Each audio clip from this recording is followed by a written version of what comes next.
En esta oportunidad nos acompaña nuestro expositor Marco Cabrera. Él va a desarrollar el tema El método de las generaciones y la pintura del género histórico del siglo XIX.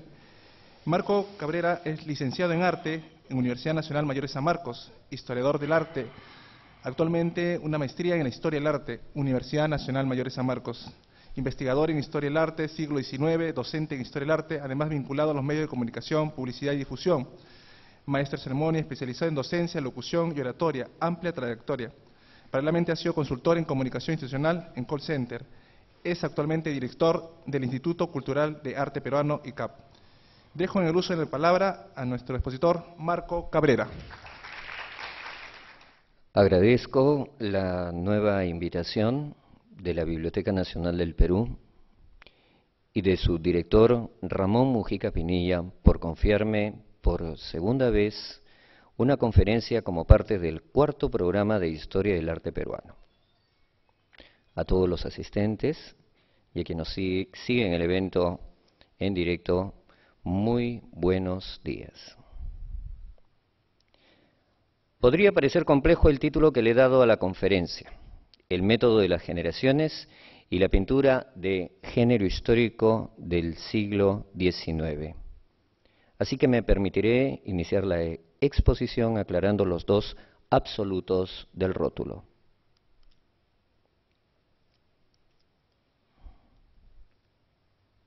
Por un lado, el método de las generaciones es una propuesta teórica que ha sido largamente discutida de manera universal durante todo el siglo XX. En la historia del arte peruano, Alfonso Castrillón aplicó esta metodología con el título de Tensiones generacionales. Sin embargo, no volveré a referirme al trabajo de Castrillón, puesto que su objeto de estudio fue el siglo XX, mientras que el mío es el XIX. Estableceré que el método de las generaciones, que universalmente no ha superado la condición y correcta manera de denominación de el problema de las generaciones, es una metodología que no se ha utilizado stricto sensu para lo que denominamos el arte peruano republicano o arte del siglo XIX.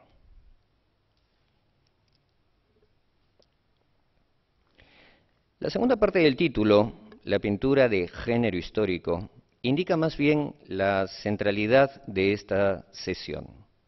Pues aunque voy a revisar como problema el academicismo decimonónico, restringiré el análisis a dilucidar lo que en francés se conoce como genre historique. Lamento la forzada pronunciación, pero lamento más que no tenga otra circunstancia. A partir de aquí también sustentaré que se arrastra una equívoca pero cómoda simplicidad en mencionar como pintura de historia a imágenes que en realidad son de género histórico.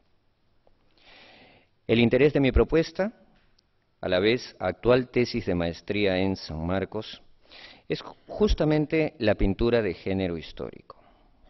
Desafortunadamente, el corpus teórico en la materia es frágil, por decirlo menos.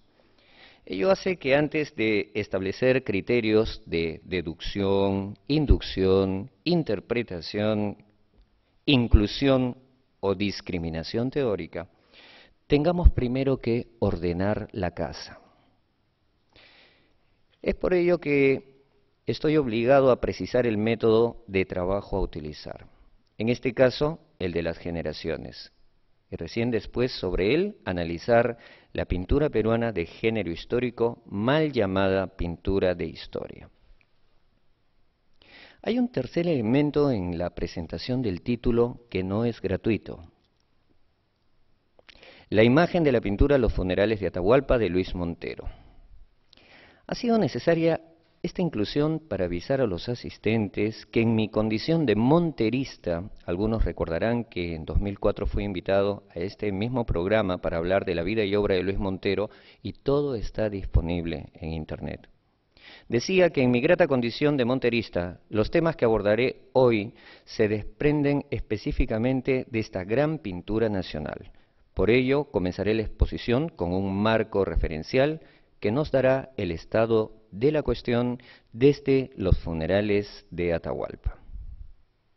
Los aspectos que trataré esta vez sobre el lienzo que vemos son aquellos que complementan la información conocida, que estoy seguro son los menos atendidos.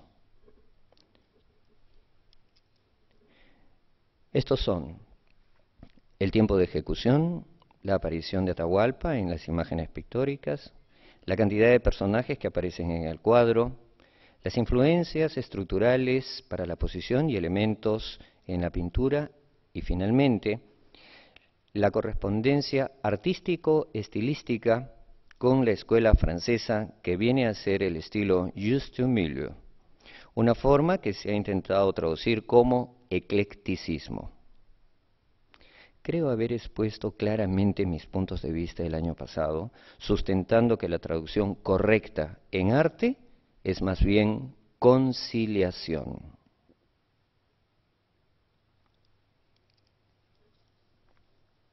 El tiempo de ejecución de la obra. Una pintura de superficie extensa, 3,50 metros por 4,30, necesitó un tiempo que se mide en años. Pero, ¿cómo sabemos que fueron 6? La biografía que escribió Vicente Quesada sobre Montero cuenta con mucha precisión, cito, embarcado en 1861, atravesó el Istmo de Panamá y se dirigió a Europa. Cierro cita. El biógrafo cuenta además que Montero hizo 2 pinturas llegando a Florencia que fueron adquiridas por el ministro Mesones, La juventud de Metastasio y Puede más naturaleza que arte. Luego de realizadas, Quesada indica, cito, concibe entonces su gran cuadro Los funerales de Atahualpa. Cierro cita. Si vamos calculando que las últimas notas periodísticas sobre el pintor las publica el diario El Independiente, que lo tiene trabajando todavía en Lima el 6 y el 12 de junio de 1861, no extrañaría que en algún momento, durante la segunda mitad de ese año, Montero haya embarcado, atravesara Panamá, llegara a Europa y estuviera en Florencia a finales de 1861. Luego pinta las 2 obras indicadas y recién aproximadamente en los últimos meses de ese año comenzó los funerales de Atahualpa. Sabemos más fácilmente que Montero termina la obra a principios de 1867, pues aparecen noticias del cuadro en Florencia en abril. Luego, el pintor desmonta y enrolla su lienzo, iniciando su viaje a Sudamérica. Llega a Río de Janeiro, según versión periodística, en junio de 1867, lo que indica que en promedio el viaje a Europa demoraba 2 o 3 meses. Es conocido que Montero no tuvo los medios económicos suficientes para cumplir con la invitación que había recibido de la Academia de Florencia a participar en la Exposición Universal de París de 1867, la que fue la más importante de las que se habían realizado mundialmente, con unos 9 millones de visitantes en los 6 meses que duró el evento, de abril a octubre. Auguste Duchamp la describió como la exposición de la aglomeración dantesca, según contó Román B. de Castro en su informe para Puerto Rico. Mientras esta vitrina del mundo parisino se deleitaba con la reciente exhibición del Ugolino y sus hijos de Jean-Baptiste Carpeaux, representación en mármol de un pasaje de la Divina Comedia, donde se toma el momento en que Ugolino cede a la tentación de devorar a sus hijos. Toda una novedad. Decía que mientras la exposición gozaba de la atención mundial, nuestro pintor impotente de llevar su cuadro a París hacía un difícil viaje rumbo a Lima. Travesía que duró unos 18 meses, desde abril de 1867 a septiembre de 1868. Nunca sabremos qué hubiera sucedido si la pintura de Montero se hubiera colgado en el evento parisino. Según Vicente Quesada, el príncipe Napoleón y la gran duquesa María de Rusia, que estuvieron en su taller en Florencia, deseaban que aquel cuadro figurase en la Exposición Universal. Más allá de los deseos, el apremio para Montero era tan grande que, enterado el presidente peruano, según la fecha debió ser Mariano Ignacio Prado, lo auxilia con unos 3.000 pesos que solo le alcanzaron para llegar a Brasil. A partir de ese momento, la obra pagó por sí misma su viaje. Montero la exhibía en cada ciudad que llegaba: Río de Janeiro, Montevideo, Buenos Aires, y con lo recaudado por la entrada juntaba dinero para llegar a Lima.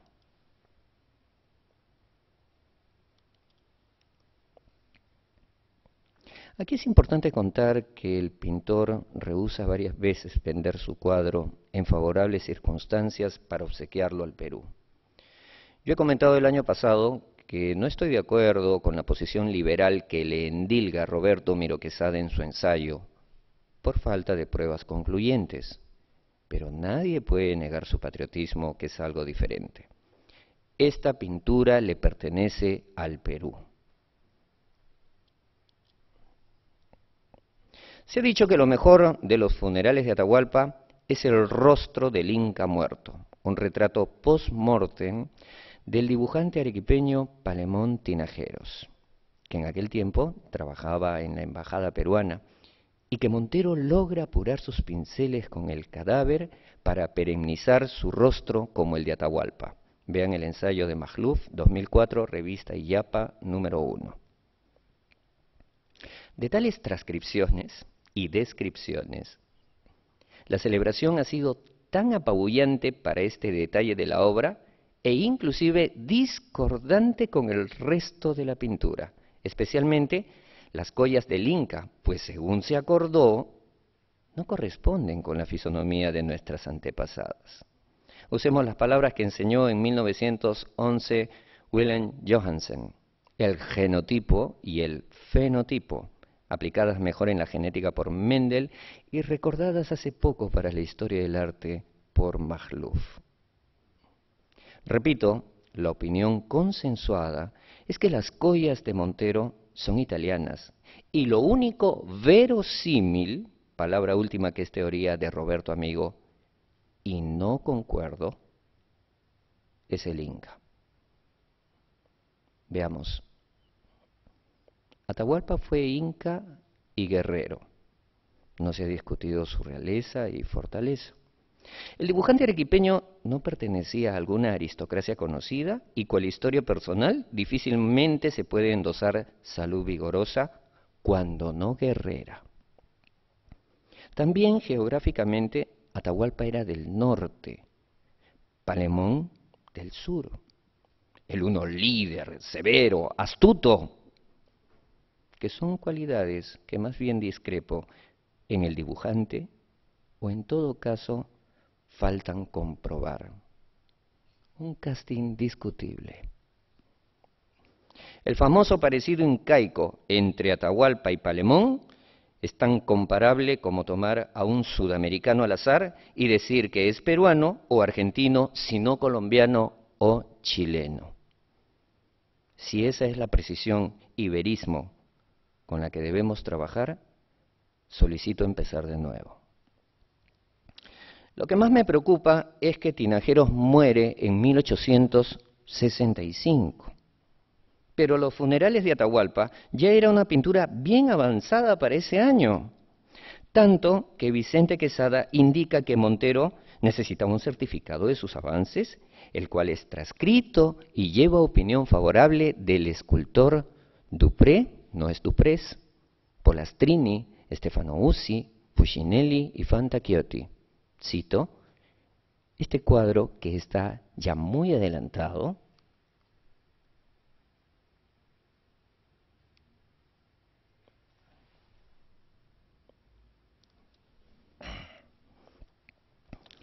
para 1865 la obra está casi terminada. Tenía el avance de largos 5 años y solo le restaba 1. Desde mi punto de vista, el Atahualpa iba a tener una fisonomía italiana, y ello implica que Montero no es verista, sino que trabaja con modelos, a menos que pensemos que cuando concibe el cuadro en 1861-62, avisoraba la macabra idea que el modelo de su protagonista moriría en 1865. O que durante 5 años de trabajo no hizo nada porque estaba esperando que aparezca el modelo y recién empiece ese año. Mientras los defensores del verismo van acomodando sus argumentos, yo más bien quiero expresar mi desacuerdo con las opiniones sobre metodología para la historia del arte que suscriben Stephen Eisenman, Thomas Crow y otros, defendiendo los contemporáneos métodos de trabajo de sesgo ideológico en la introducción de Historia crítica del arte del siglo XIX, donde son más fáciles las relaciones interdisciplinarias, en las que destaca el punto de vista contextual de las obras de arte. Pienso que ese es efectivamente el último nivel de explicación, pero no se puede armar un ensamblaje interpretativo cuando las piezas que fundamentan esos apodícticos juicios, a decir de los citados, las grandes fuerzas sociales, económicas y políticas que determinan la producción del arte, no hayan sido nutridas por aquello que critican, los pequeños factores formales, biográficos y de mecenazgo que pasan, se distraen, el ojo del erudito. Esto en clara alusión de que por el detalle, o sea, por ver el árbol, no se ve el bosque. En ningún momento de nuestro análisis micrológico, para usar una última palabra de esta publicación, que no es lo mismo que microhistoria, lo que verdaderamente hacemos, según cité en mi tesis, a decir de Luis González y González, un método eficaz para designar una historia generalmente tachonada de minucias. Decía que no se debe creer que porque hagamos un análisis que se tilda de detallista, hemos perdido el objetivo general. Hasta ahora no se ha escrito en la historia del arte peruano del siglo XIX, y por ello sigue embrionario en vez de maduro y sujeto a crítica, cuál era la concepción estética que tenían nuestros pintores académicos para hacer sus obras. Los escritos de Kant, la teoría del arte por el arte, la irrupción de la fotografía, el encono hacia el arte tradicional que los rechazados denostaban y que, sin embargo, nuestros artistas del XIX anhelaban aprender. Todos estos cambios fueron vividos por ellos, por los que viajaron a Europa y eran parte del círculo intelectual más exigente en su momento. Y no hablo de las circunstancias políticas, o mejor, de las circunstancias artísticas. Ese príncipe Napoleón era el designado por Napoleón III como presidente de la comisión organizadora de la Exposición Universal. Era el único que estaba en Florencia en 1867. Pero sigue vigente reducir a Merino y Montero, sino a Lasso, salvado por sus aportes literarios, que no creo ir a la par con su expresión plástica. Ellos se reducen a una concepción de artistas mudos, autómatas, casi insensibles, que solo pintaban cuadros. ¿No tenían convicciones? ¿O su propia noción de lo que era el arte? Me niego a pensar que no supieran claramente qué era lo que hacían en cada pincelada. Lo que sí creo es que ellos eran los que más sabían, pero desafortunadamente no han dejado escritos al respecto. Sus obras son para nosotros los enclaves que debemos revisar, comparar, discrepar y entender con datos más certeros, tratando de reconstruir esa realidad europea hoy con el telescopio virtual de la red o las sesgadas visitas turísticas.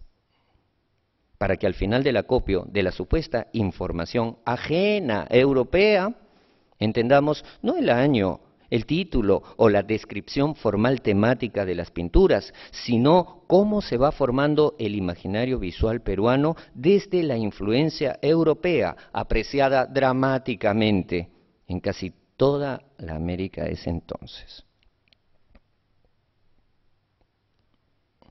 Atahualpa ya existía en la pintura europea antes que Montero lo presente académicamente.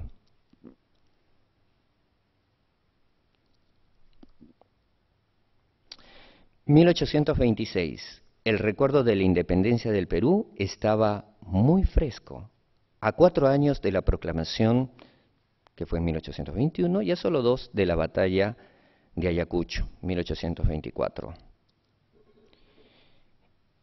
Henry Perronet Bridge pinta un cuadro en Inglaterra el año que Luis Montero nace, 1826. Escena extraña para su entorno. Y lo presenta como la primera conferencia entre españoles y peruanos. Bueno, sabiendo el desenlace histórico, la llamaría cuando menos el primer contacto o encuentro entre españoles y peruanos. A pesar de la tentación de corregir, respetemos el título de la pintura, la primera conferencia entre españoles y peruanos. Este rótulo es muy importante y por ello soy reacio a la manipulación de los nombres de las pinturas. En especial, los títulos de las pinturas de Montero han sido trastocadas sin compasión. Al mendigo y su hija se le dijo mendigo en Nápoles. El Perú libre se lo ha cambiado por la libertad y sigue figurando así, venerando más una placa que la verdad. La Venus dormida quisieron llamarla virginidad perdida. A la degollación de los inocentes, recientemente se la tituló La matanza de los inocentes. Y lo grave es que en un mundo mediático audiovisual, los reporteros culturales hacen sus reseñas televisivas, obviamente con lo que figura en una exposición. Acabo de dar una ponencia aclaratoria en la maestría de la Universidad Peruana de Arte Orval, pero primero lo dije aquí el año pasado. Solo que esta vez en la universidad me dediqué exclusivamente a ese cuadro. Al decir la degollación de los inocentes, Montero está haciendo una referencia al exitoso drama francés de 1839, Le Massacre des Innocents, la masacre de los inocentes, drama en 5 actos, como lo hicieron los pintores italianos del momento para decorar la puesta en escena teatral. La inmediata traducción en castellano fue La degollación de los inocentes, en 1840. A nadie se le hubiera ocurrido ponerle La matanza de los inocentes. Decir degollación es referirse al boom teatral europeo del momento, la fuente del lienzo.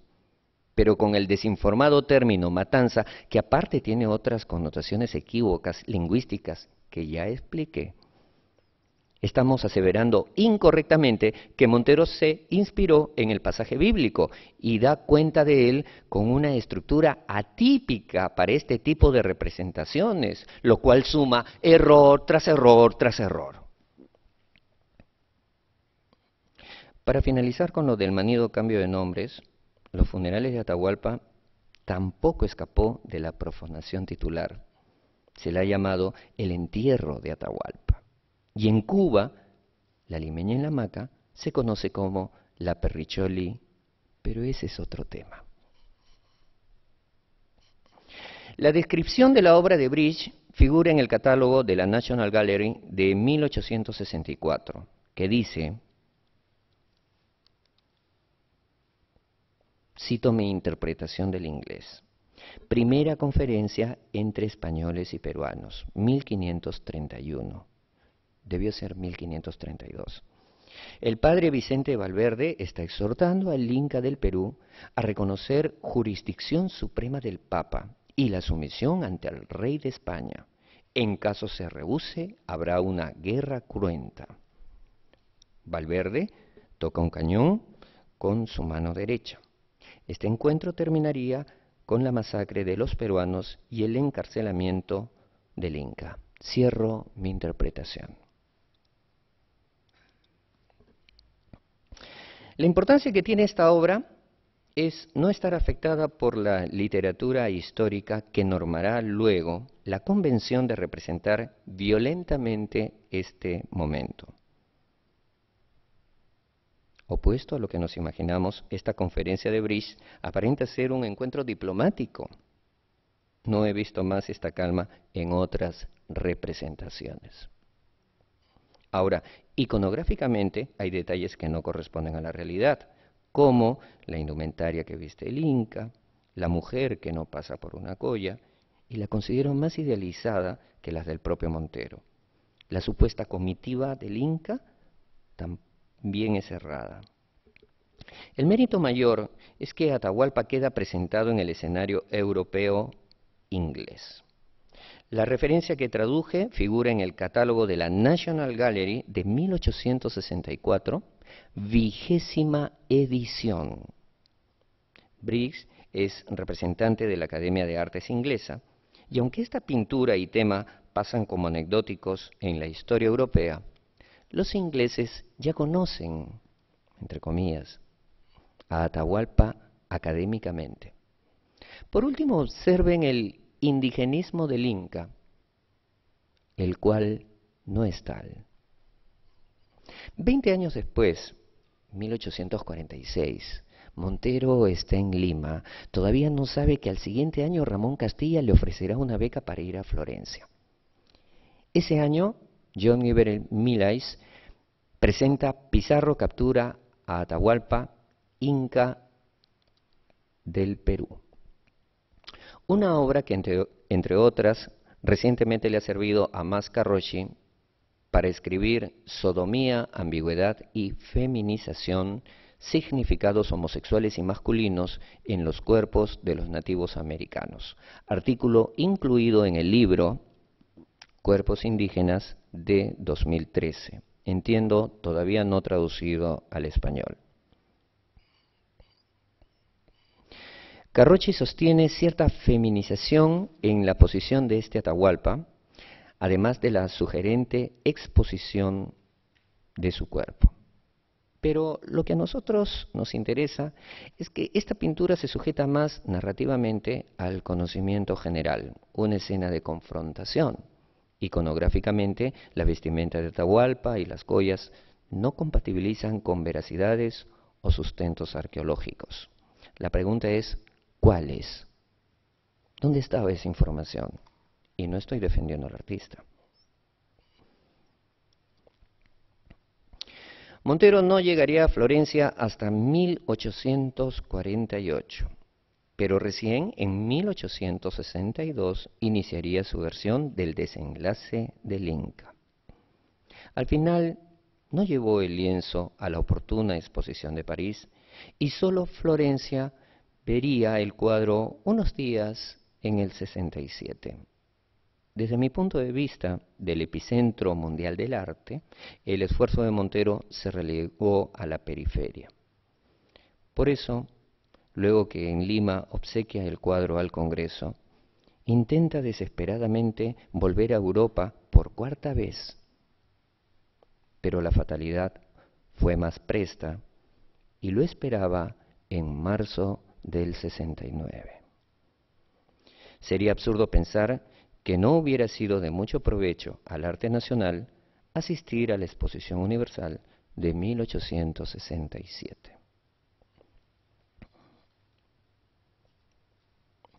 En los años que llevo investigando, hay dos cuestionamientos que no se han respondido y yo tampoco los puedo cerrar. ¿Por qué hizo el tema los funerales de Atahualpa?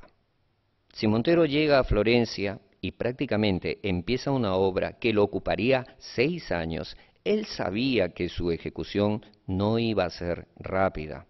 Por lo tanto, especulo que viajó con el proyecto listo. Pero, realmente, ¿qué lo motivó? Pudo haber sido otro tema. Por ejemplo, uno más patriótico. Todavía no hay respuesta documental para esta pregunta. Ahora que la Comisión de la Academia de Bellas Artes de Florencia lo haya invitado a participar a la Exposición de París, dice mucho del crédito que se le tenía. Montero era un buen pintor.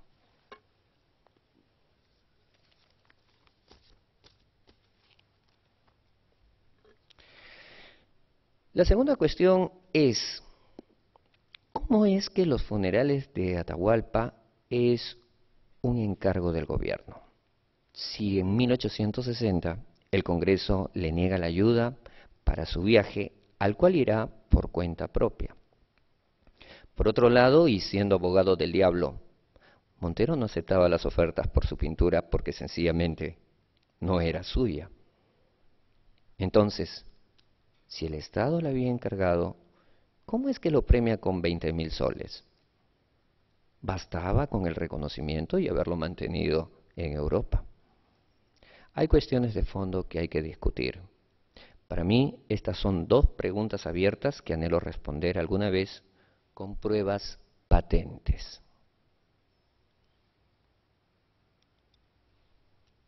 El número de personajes. Este elenco está formado por 33 actores. Y ya que la tecnología lo permite, vamos a contarlos. Comenzaré de izquierda a derecha para ser corteses. La primera figura es el niño ostentando esos rombos rojos y blancos que se han querido leer como referencia a la bandera peruana. Remito el dato, pero no opinaré al respecto. Prefiero escuchar a Vicente López cuando dice, cito, el asunto del cuadro está tomado en la obra inédita de Ondegardo. Se refiere al cronista virreinal Juan Polo de Ondegardo y Zárate. Continúa la cita, de la que Prescott se sirvió a manos llenas. Cierro cita. Claro, porque todos citamos que el pasaje de William Prescott como fuente para esta obra. Tendría sentido recién entonces la inclusión del niño, porque Prescott solo habla de las mujeres. Ondegardo, en uno de sus escritos publicados actualmente por el Instituto Histórico del Perú, y refiriéndose a las fiestas extraordinarias de los incas, dice, cito, haré las modificaciones oportunas al español antiguo. Cuando había un nuevo inca y le daban la borla, que era la insignia del reino, entre otras innumerables ceremonias, fiestas y sacrificios que hacían, sacrificaban hasta una cantidad de 200 niños de 4 años hasta 10. Mas porque ya esto ha cesado del todo, no hay que hacer más mención de ello. Cierro cita reinterpretada. Y aunque la cita no es de un funeral, según el texto que acabamos de leer, el sacrificio de los niños estaría sustentado. Ahora ustedes ya saben qué hace el niño ahí. La mujer que desespera, figura número 2, es exquisita en el tratamiento gestual, como en el trabajo anatómico de la mano derecha. Responde, como sucede con todos los personajes, a la técnica monteriana, que es trabajar con modelos. No es una colla inca en el aspecto racial, pero es de carne y hueso. Esta mujer es una modelo italiana de las que contrataba el pintor para su trabajo. Montero es un pintor académico, sabe que necesita modelos vivos para su arte. De no ser así, no tendría sentido en el cuadro el tiempo que demoró. Debemos más bien preguntarnos si alguna de ellas es su esposa, Juana López. Vean el retrato de Juana López, esposa de Montero, presentada por primera vez en el libro del Mali 2011. Fijémonos ahora en el trabajo de las telas y esos adornos naranjas y rojos, evidentemente fuera del contexto inca, pero muy bien logrados. La número 3 tiene el rostro en el límite del cuadro, y con ella acepto la observación de Natalia Magluf para los indígenas de Lazo, cuando dice que, cito, si estuvieran de espaldas, nadie dudaría de su estatuto de indígenas. Cierro cita. Aunque en ellos mismos, o aquí en la de Montero, la crítica empezaría por la ropa. La 4, al igual antes que la 2, muestra encomiable gestualidad. Las joyas, el atuendo y la fisonomía, en cambio, son extraños para la forma inca. Las figuras 5, 6, 8 y 10 son los soldados españoles, y de ellos el sexto reluce perfecta armadura. Por cierto, no se han tratado igual los aciertos y los defectos en el lienzo de Montero. Con la costumbre de señalar el error, no se repara en las proezas. Montero no fue fiel en los tipos incas, pero los europeos están fuera de crítica. Claro, hacía la obra en Europa y sobraban esos modelos. De haberla hecho en el Perú, ¿tendríamos españoles o criollos? La figura 7, en pleno forcejeo, tiene inclinada la cara, también con mucha técnica, y desde mi punto de vista, la novena es una inclusión final en el cuadro. Casi no se nota, pero su color va en directa relación con Atahualpa. De no ser por ella, el Inca estaría solo en la composición. Pero si comparan, es la de menor oficio anatómico. Casi pasa inadvertida. Ya van 10 personajes, de los cuales el niño, las 2 mujeres del primer plano y el soldado de armadura rutilante destacan onerosamente. Las figuras 11 y 12 son las mujeres que están en el suelo, y aquí vemos que aunque no muestren el rostro, no son indígenas, porque las delata el importado tejido. Aprovechando un detalle de la pintura de Bridge, vean a la 11 con esa tela rayada. Me pregunto, ¿habrá influencia? A diferencia del soldado de armadura completa, el 13º tiene un movimiento corporal que parece no terminar. Bien hecho, aunque su mano izquierda es menos lograda. Se observa a simple vista que el trabajo del pintor no es el mismo en todo el cuadro. La número 14 tiene mucho parentesco con la modelo que usó para la degollación de los inocentes. Por otro lado, Gustavo Buntings dijo en un conversatorio que la figura 15 es el autorretrato del pintor. Ahí tienen la referencia, pero yo no le veo parecido. La figura 16 es de las que casi escapan del conteo, como la 19. 2 soldados más son los 17 y 20. Y en las opiniones críticas del siglo XIX se asevera que la mano levantada del religioso, de actitud inquebrantable, y al cual le he dado el número 18, es una mano imperfecta que contrasta con el gesto. En el cuadro hay 3 superestrellas, si tomamos en cuenta que son figuras históricas: Atahualpa, Pizarro y Valverde. Este último, que es aquí el 21, lo voy a describir, pero lo necesito en cuerpo entero. Y más que a mi descripción, dejemos a Vicente F. López que describa al personaje con sus palabras de 1867.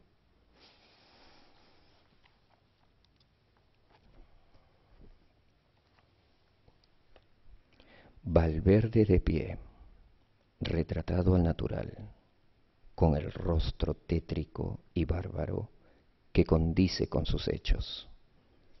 Vestido con la capa negra de las exequias, ha suspendido el rezo y las ceremonias cabalísticas que hacía sobre el cadáver para arrojar el agua de los exorcismos sobre aquella huérfana que a los ojos del fraile airado no es más que una vil endemoniada.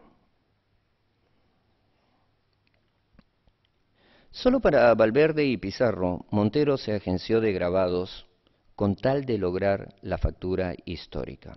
Por eso he sustentado que Los funerales de Atahualpa es también un retrato mixto, personajes a partir de modelos, Valverde y Pizarro nacidos desde grabados, y Atahualpa un retrato post-mortem. Y hemos llegado a 21 de los 33 personajes, acomodados en un espacio casi asfixiante, que en arte acostumbramos a decir claustrofóbico.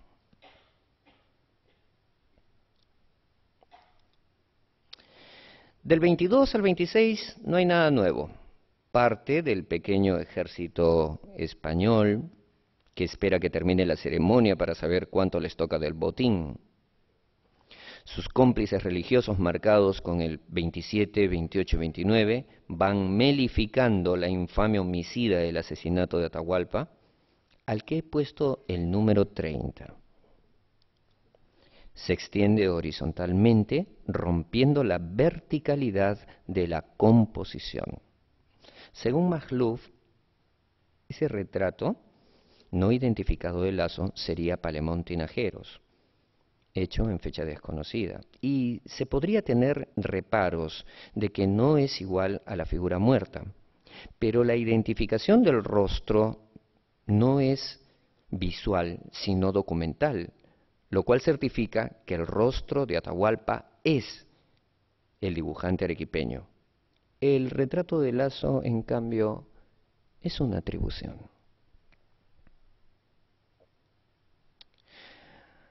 Contemos los tres últimos personajes. Pizarro, con el número 31. Y no estoy siendo honrado con el tiempo descriptivo que merecería.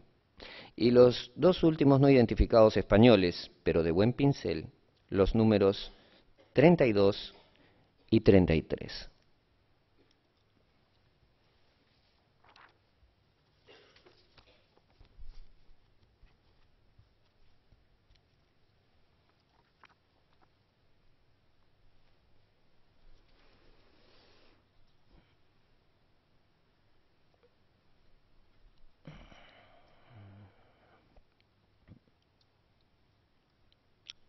Antecedentes.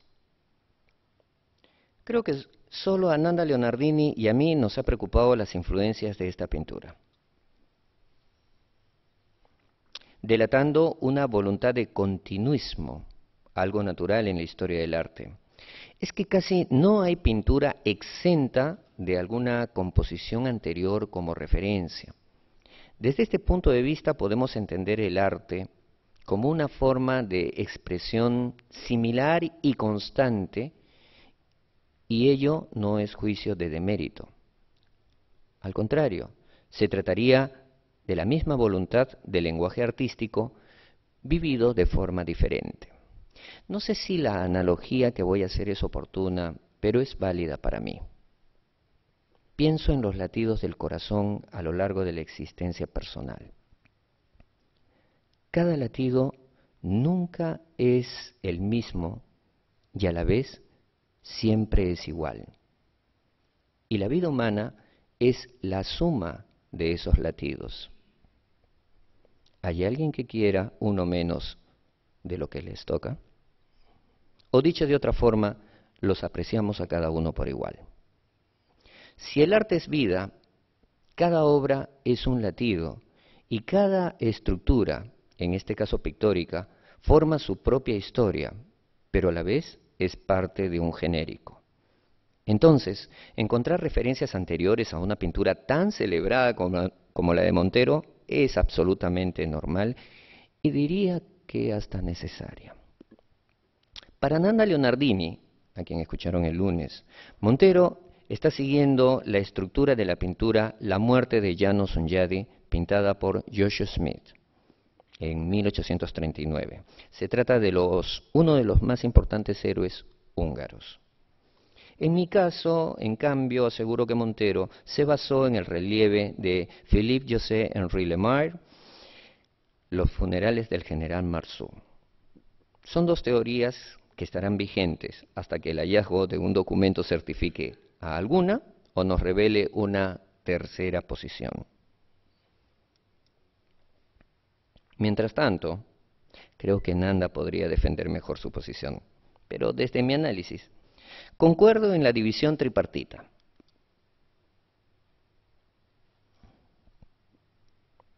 Y mucho más, y creo que esto es muy sólido, la forma arquitectónica.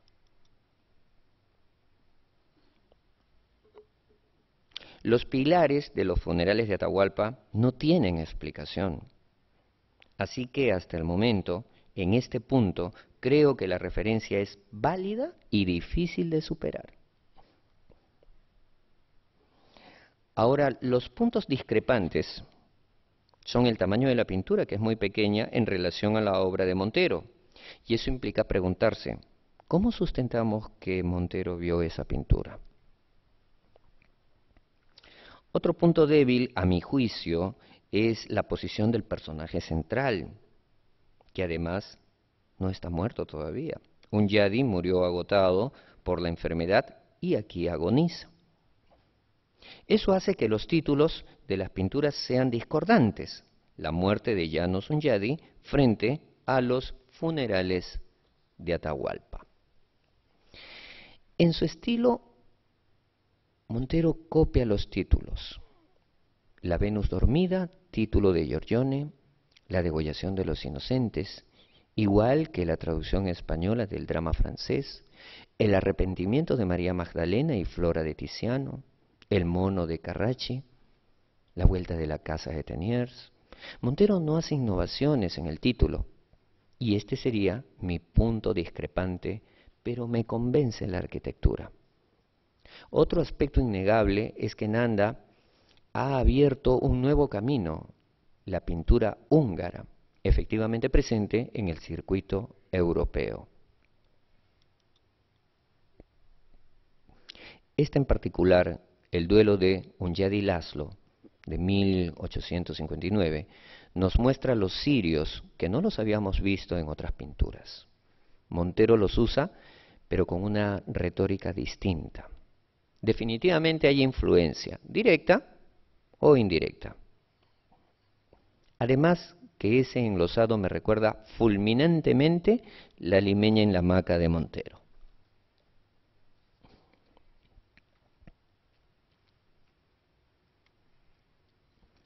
Por mi parte soy más ortodoxo. Montero estuvo en París en 1855. Es imposible pasar inadvertido el Arco del Triunfo. Yo he sostenido el año pasado las razones de la influencia de este relieve escultórico. Solo repetiré que Montero es de estilo Juste Milieu y el autor de esta obra, Henri Lemar, fue conocido como el escultor del Juste Milieu.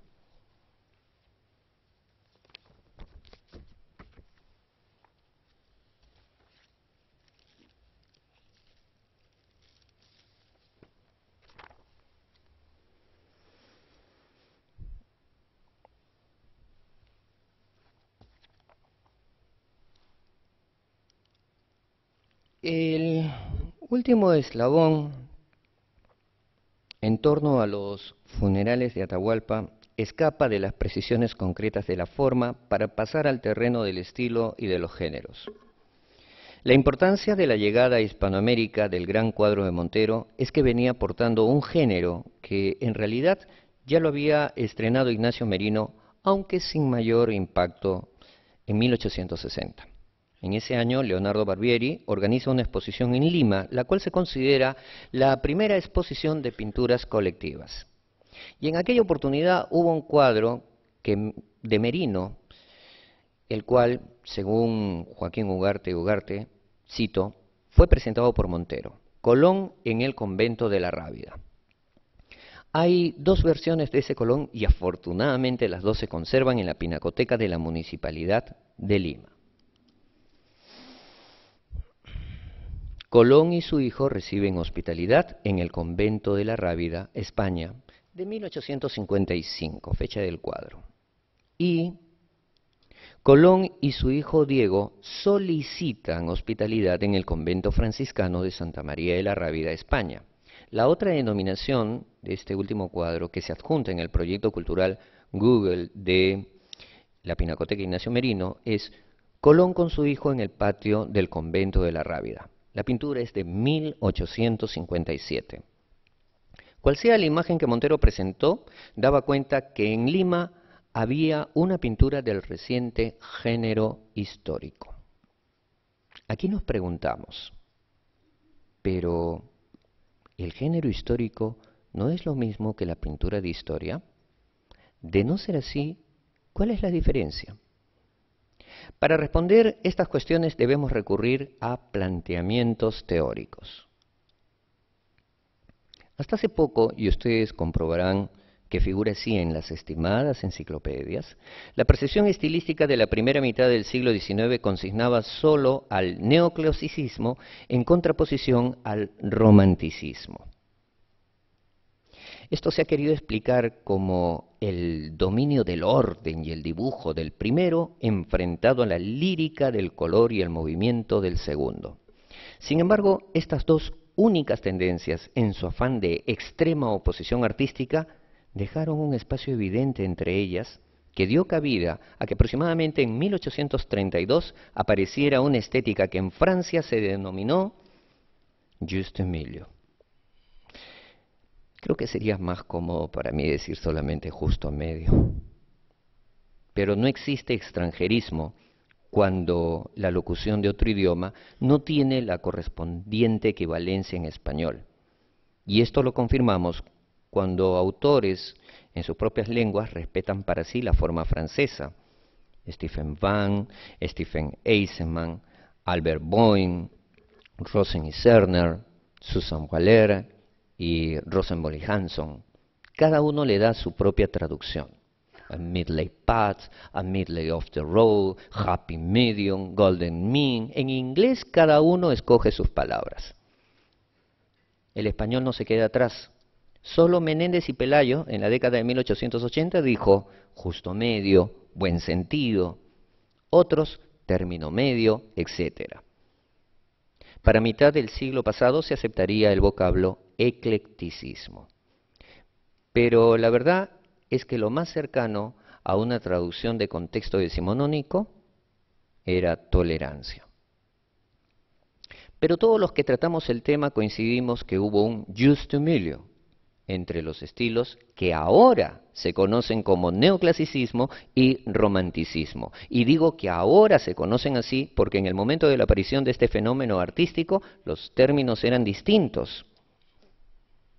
Ahora sí en castellano, renovación, conciliación e innovación. Todos devienen igualmente del francés artísticamente hablando. Los dos esquemas que vemos son propuestas teóricas para estructurar conceptos. De hecho, se pueden eliminar las 6 palabras e igual nos quedarían los cuadros. Lo que estamos haciendo es homologar criterios, pues si empleamos una palabra por otra, comienza la confusión. A su vez es importante aclarar que una cosa es estilo y otra género. Cuando decimos, por ejemplo, la escuela tal, estamos refiriéndonos al estilo. Entonces, el estilo juste milieu, que en castellano y para el arte es conciliación, tiene su género, que es el genre historique o género histórico, distinto al género tableau d'histoire, pintura de historia, que le corresponde más bien al clasicismo, neoclasicismo, romanticismo. La virtud de ustedes, señores profesores, será responderle a los alumnos. Si los funerales de Atahualpa es una pintura de género histórico o una pintura de historia. Sería bueno partir por el conocimiento general del auditorio. Además, el año pasado ya lo expliqué. ¿Son los funerales de Atahualpa una pintura de género histórico o una pintura de historia? Es una invitación y me gustaría saber si alguien desea participar.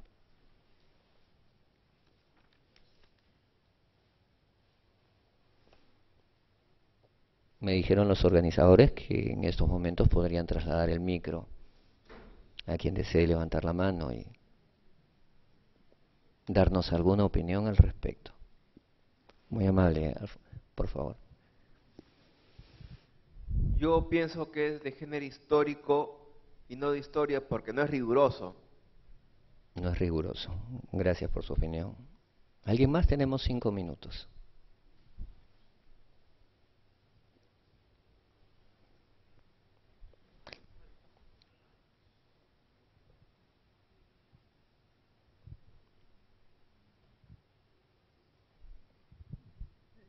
¿Por qué no figuran los generales de Atahualpa? Porque no figuran los generales de Atahualpa. Muchísimas gracias. La pregunta es, ¿los funerales de Atahualpa es una pintura de historia o es una pintura de género histórico? Buenos días. Yo pienso que el tema busca ser histórico, pero en el intento cae en el género histórico, la concepción del cuadro, porque observamos una serie de elementos que claramente nos hablan de un academicismo europeo, como mencionó también en su conferencia en el transcurso de la conferencia, de repente el autor no tenía el acceso a la información histórica, arqueológica que se maneja hoy en día en el momento de la ejecución de su obra, y por eso vemos esas contradicciones, porque también lo estamos apreciando con ojos de otro siglo. Un cuadro es un mensaje, y hay que comprender el entorno de la sociedad, primero donde se ejecutó la obra, y segundo, la concepción y el bagaje cultural que tiene el autor mientras la está ejecutando. Pero pienso en realidad que tiene aspectos de ambos puntos, porque la obra tiene contenido histórico, pero me parece que cae en el género histórico. Muchísimas gracias. ¿Alguna intervención más? Luego va a venir el momento de las preguntas, según el formato al final, pero la pregunta es, como lo ha sustentado también el caballero, si consideran que este cuadro es una pintura de historia o de género histórico. Muy bien. ¿Hay una más, me parece? A ver si cerramos con esta intervención.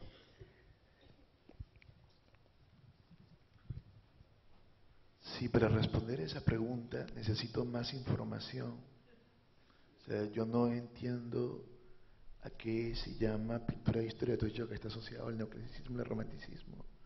Pero yo tendría que entender más y ver lo que es pintura de historia y luego entender qué se entiende por género histórico. No puedo responder la pregunta si usted no me da la información para poder hacerlo. Creo que ha sido una de las respuestas más oportunas, y en realidad solamente había querido hacerlo porque tengo entendido que hay personas que vinieron el año pasado y quería saber cómo se había procesado la información. Obviamente era la pregunta para quienes o vinieron el año pasado o han visto la información por internet, porque está disponible el video con toda la explicación. Pero desde ya muchísimas gracias. Celebro de alguna manera que para todos ustedes quede claro el asunto, porque a mí me tomó algo de 10 años este tema. Bien, continuemos.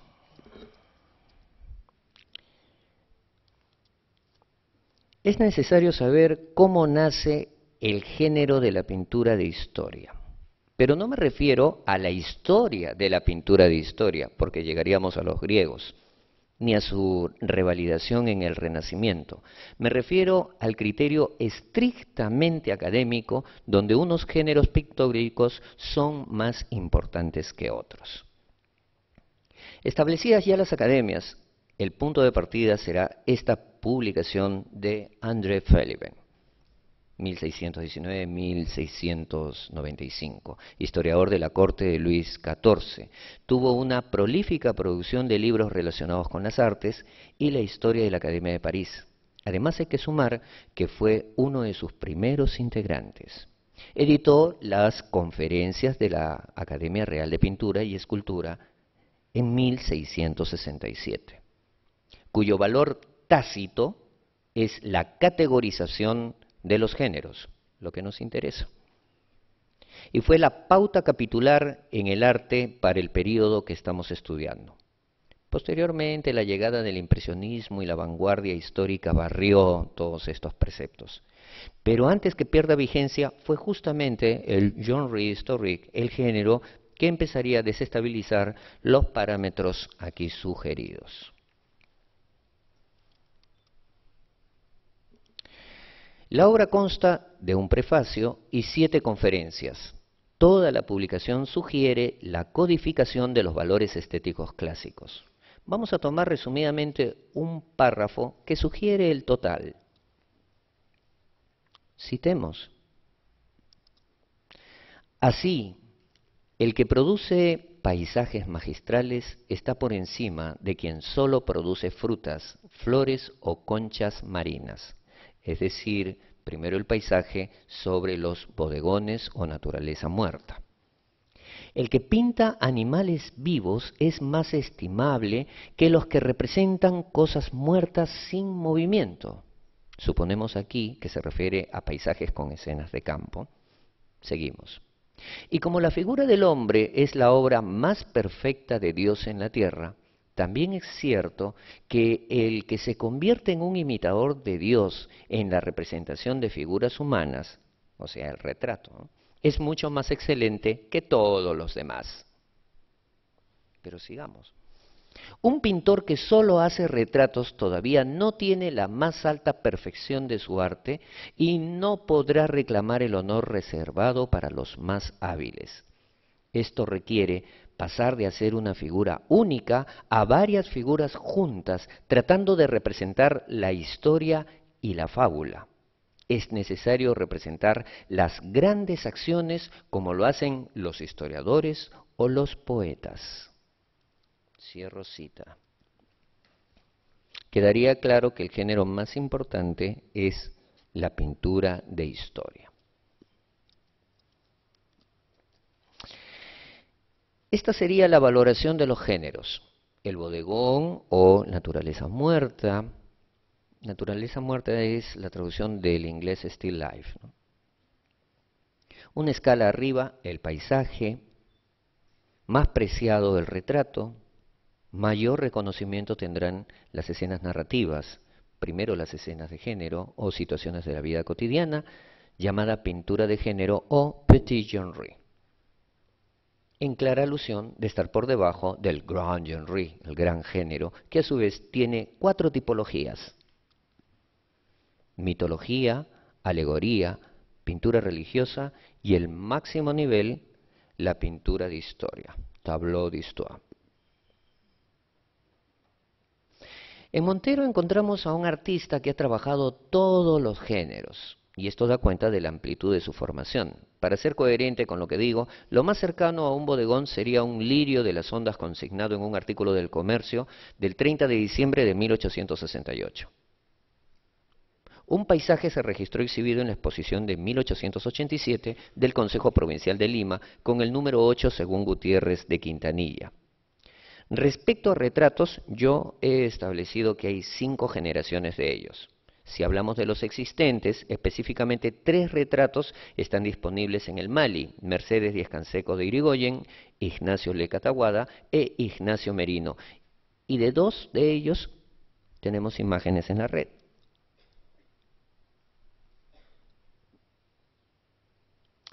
En el Club Nacional estaría el retrato de Juan Portal, mientras que el libro del Mali sobre Montero ha mostrado a Juana López, su esposa, y un retrato femenino, atribución de Luis Eduardo Bufarde. También hay que poner atención y aclarar por qué Teodoro Núñez Ureta, otrora director del Museo de Arte de Lima, aseveró que en ese museo había retratos de Montero, incluido un autorretrato. Creo que este último es más bien el de Merino que estamos viendo. Además, el año pasado mostró un carboncillo que se encuentra en la estación de bomberos de Lince, donde debería exponerse el retrato de Antonio Alarco, solicitado al pintor por la Compañía de Bomberos en octubre de 1868. Faltan estudios técnicos para saber si se trata de una copia original, porque dudo que sea la imagen realizada del pintor. Esto en cuanto a retratos.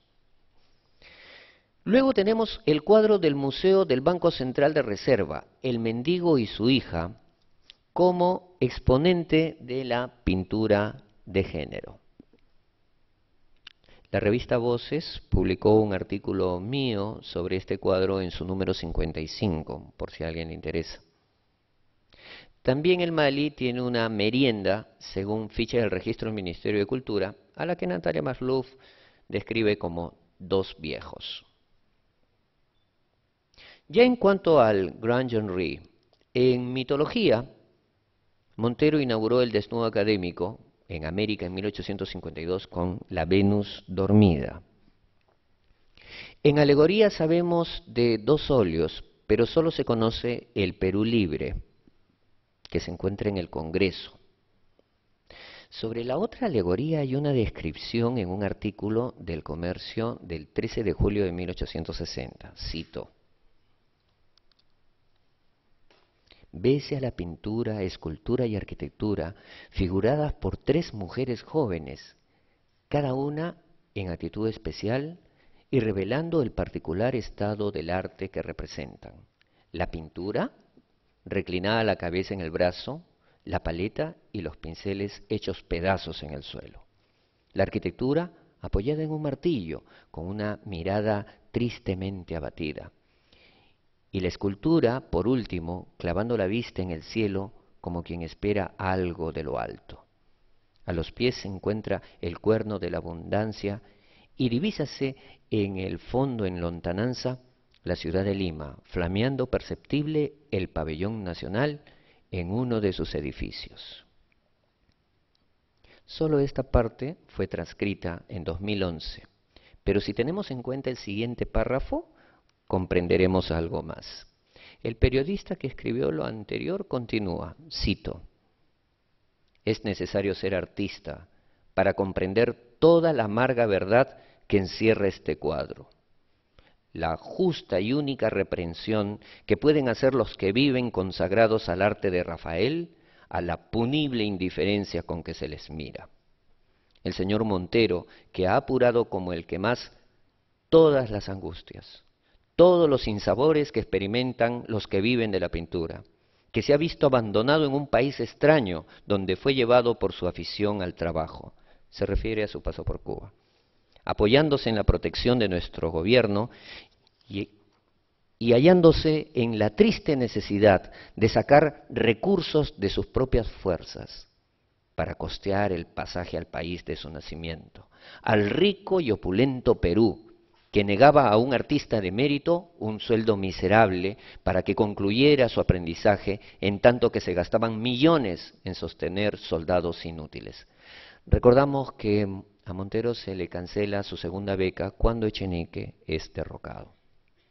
El señor Montero, que cansado de dar vueltas por las puertas del ministerio para reclamar el justísimo pago de sus haberes, desde el momento en que hizo un gasto fundado en la promesa del gobierno, él tiene no una, sino 1000 veces razón en formar un cuadro mudo, pero enérgico y elocuente reproche de un artista. Cierro cita.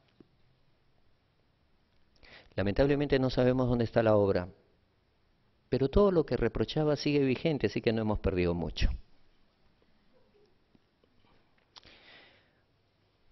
Para terminar con el tema de las alegorías, muestro un cuadro que pertenece a la Escuela de Bellas Artes de Lima, según registro, el Inca. Es una atribución de Ugarte el Espuro.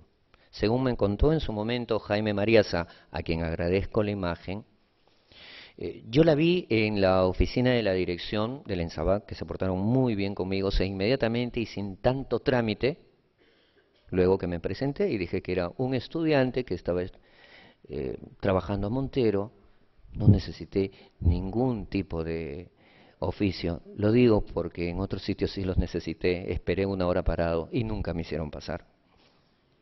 Me llevaron adentro y me hicieron ver el cuadro. Lamentablemente en ese momento no pude tomarle una foto que hubiese salido a colores. Esto fue hace muchos años. Creo que actualmente se ha trasladado el cuadro, pero seguro que los de Bellas Artes que están aquí presentes sabrán más que yo. Por la forma como están dispuestos los personajes, se trata de alguna alegoría no reconocida. Seguimos. Como ejemplo de una pintura de historia religiosa, el lienzo de la colección del Banco de Crédito, La degollación de los inocentes. Creo que ya me referí al cuadro. Y como nos percatamos, solo falta un ejemplo de la pintura de historia.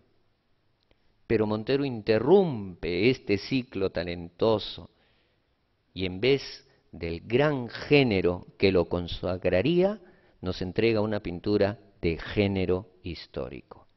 Aunque no es de extrañar si atendemos las fechas y las precisiones teóricas para saber por qué su pintura no es una tableau d'histoire, porque con ello hubiera alcanzado el pináculo de su formación. Recuerden que estábamos en las categorías de los géneros más que en el análisis de las pinturas de Montero. Feliben le está dando un lugar preponderante a la obra de su amigo Nicolas Poussin en el siglo XVII. Esta tradición se va a mantener como clasicismo y llegará a su cenit a finales del siglo XVIII, cuando Jacques Louis David pinte el juramento de los Horacios en 1784. Después aparecerá la confrontación, y esto por ser dramático, con Ingres y Delacroix. Este último, en cambio, no viene de la escuela de Poussin, sino de Rubens.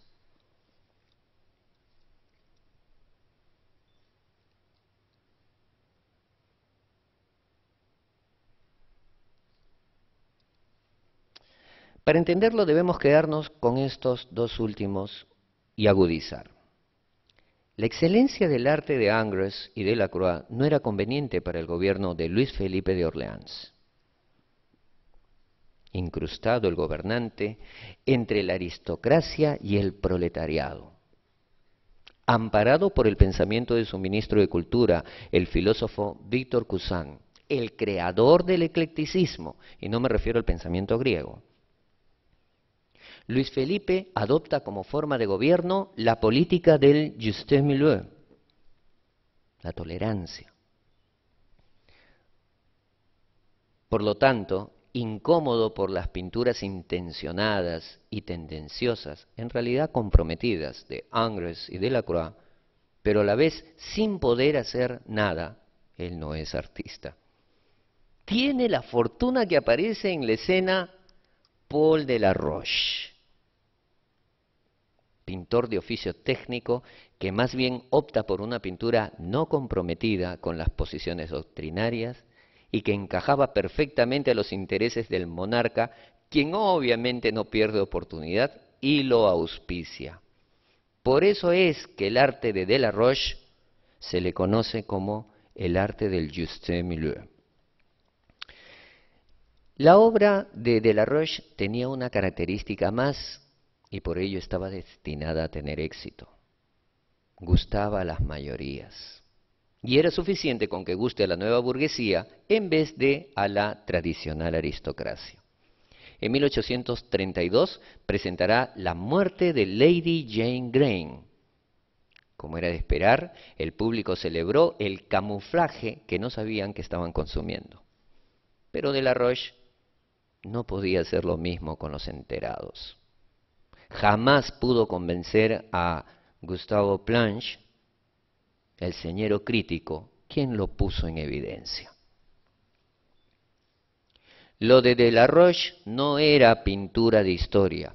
Podría tener éxito, pero la gloria se reserva a los elegidos. Y aquí volvemos al inicio.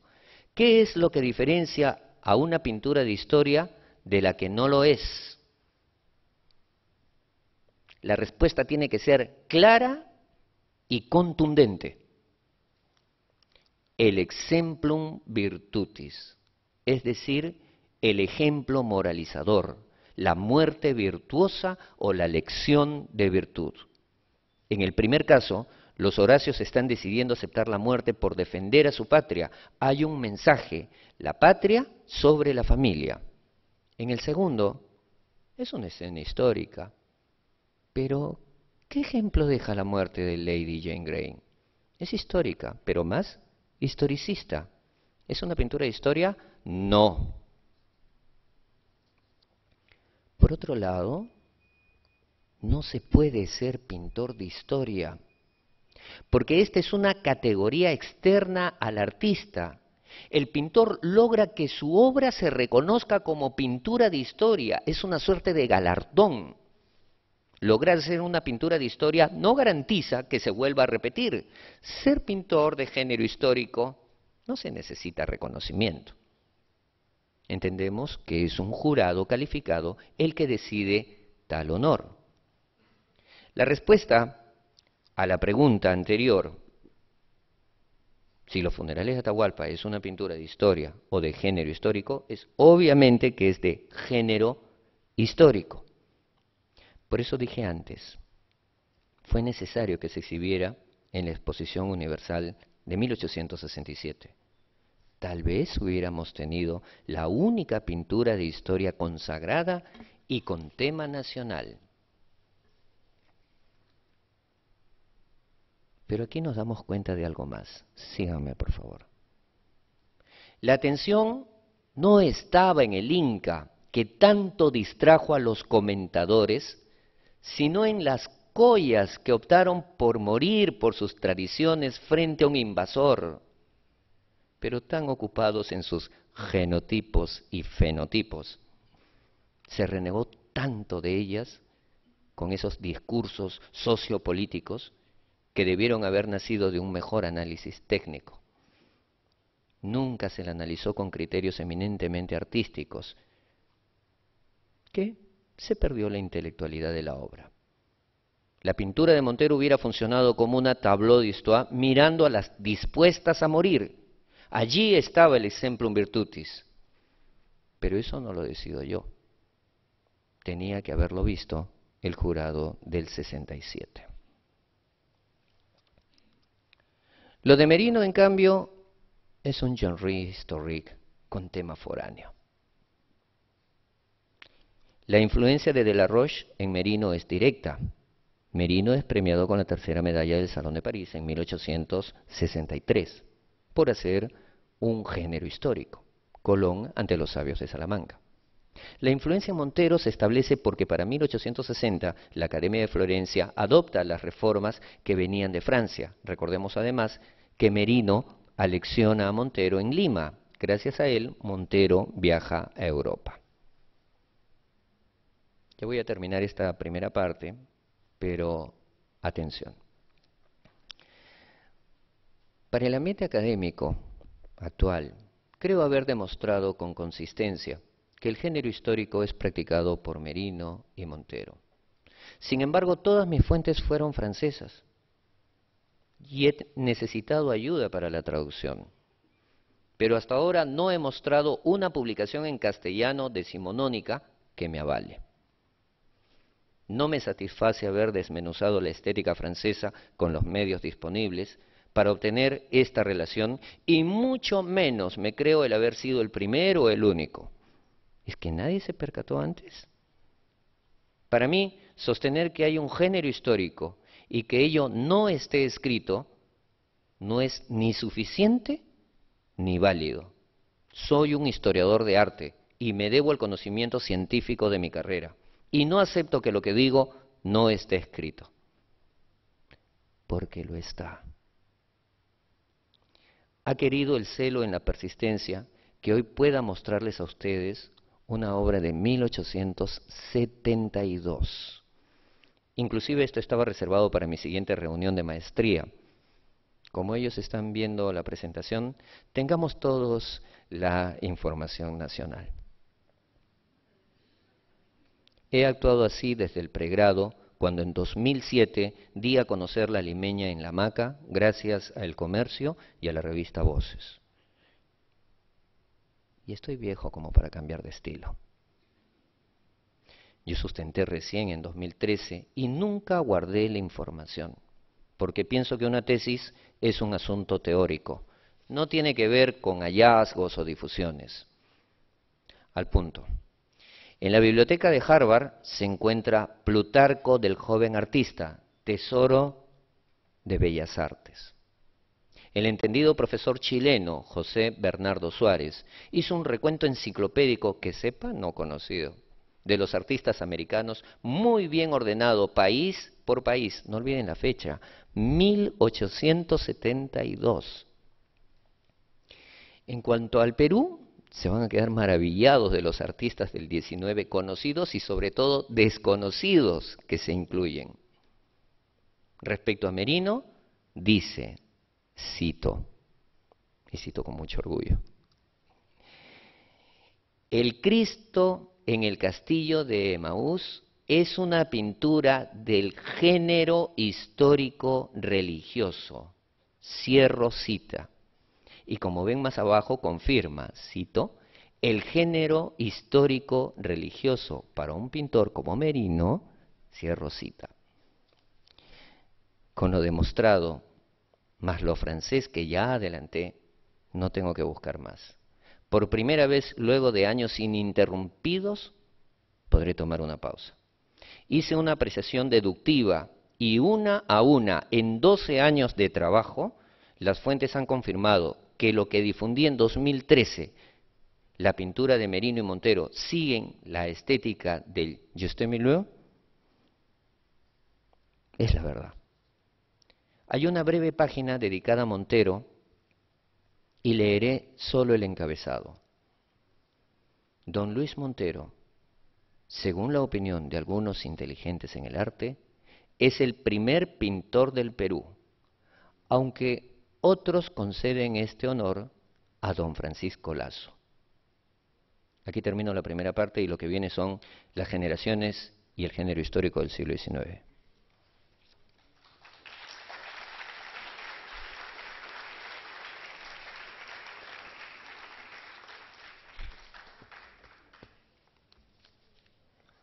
Muy bien, continuamos.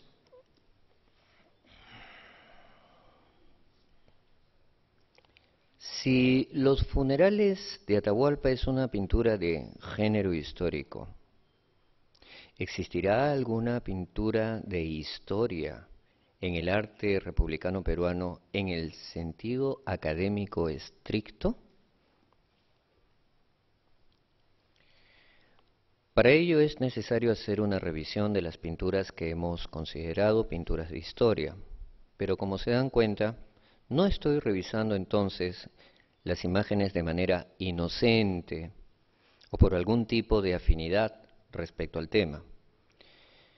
Mi rastreo es eminentemente intencionado y parte de una hipótesis que es: tomando a priori que si Luis Montero recibió una formación absolutamente exigente, pero su gran pintura resultó un genre historique, entonces no hay pintura de historia peruana en el sentido académico restringido. De lo que se trataría más bien es de un género de pintura historicista, categorizada por un corpus estético que incluye la obra de diferentes pintores que crearon un imaginario visual vinculado con la historia, cuyos parámetros deben eximirse y desatenderse de la influencia europea, a pesar de haber sido generados por ella, para darles una nueva valoración necesariamente local. Para empezar la demostración, lo primero que haré será restringir el estudio de las imágenes que necesito a una categoría fundamental. Ello implica buscar exclusivamente pintores que hayan realizado pinturas con temas históricos peruanos. Entonces la categoría sería pintores peruanos con escenas históricos peruanas. Pero con esta categoría, Ignacio Merino no estaría incluido allí, porque él es peruano, pero su premiado Colón de 1863 no es un tema nacional. Aumentemos una categoría. Pintores peruanos con temas históricos no peruanos. Pero para que figure Ramón Muñiz, claro, porque Muñiz es español, pero su repase o su muerte de Pizarro no se pueden soslayar del historicismo local. Creamos otra categoría. Pintores extranjeros con escenas históricas peruanas. Ninguna de estas tres categorías alcanza para José Fio, que tiene una pintura que se titula La Fundación de Lima, por la sencilla razón que no es académico. Así que la última categoría será pintores peruanos no académicos con escenas históricas peruanas. No me estoy apartando de la exigencia de los géneros. Me ha llevado más de 10 años comprenderlo. Pero mi deber, al final, no es con el histórico y vigente eurocentrismo, ni voy a ser demagogo para decir que es con lo nacional. Mi deber como historiador del arte es con el arte, sin fronteras y universal. Y allí donde los libros terminan, pues empecemos. Al incluir en esta revisión a los no académicos, con esa metodología que separa a los románticos, los academistas y los populares, observamos que tal método no es útil para lo que voy a hacer, porque en ese caso debo eliminar la última categoría. Es por eso que dije al principio, y es el título de la conferencia, que debo buscar otro procedimiento de estudio que calce con toda la extensión de lo producido, aquí o afuera, en relación con las escenas históricas. Y como no voy a inventar